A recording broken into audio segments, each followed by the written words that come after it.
Good morning!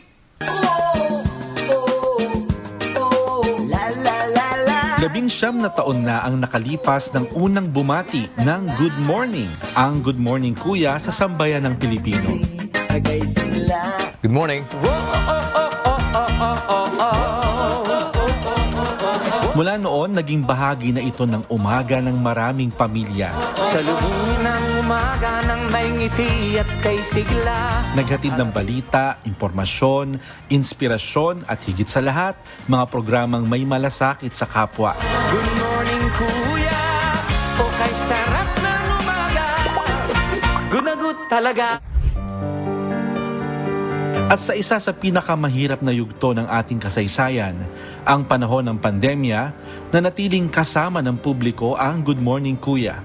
Habang maraming programa ang naapektuhan ng mga limitasyon sa produksyon, ipinagpatuloy nito ang paghahatid ng mahalagang impormasyon at public service sa mga manonood. Hindi mo na kailangan magtinda. Pwede ka na pong magpahinga ng kaunti muna, ha? At kukunin na ni Benedict Galasan yung paninda mo at babayaran niya na din pati yung titinda mo pa mamayang hapon. Ngayon, sa pagdiriwang ng ika-11 na anibersaryo nito, isang bagong yugto ang sisimulan ng Good Morning Kuya.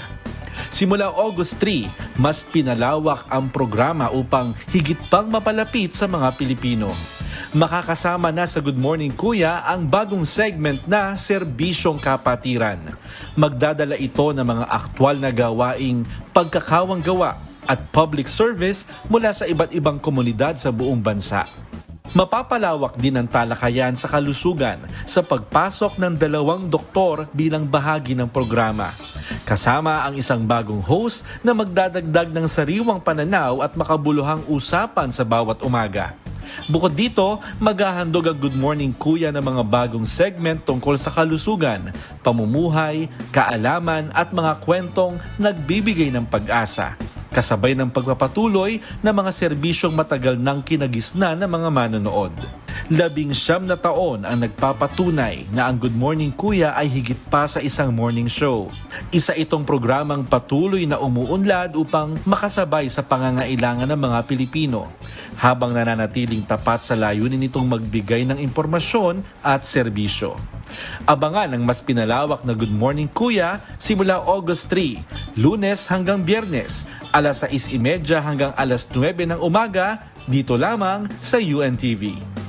Mon Hokson, humahataw sa Balita Ngayon.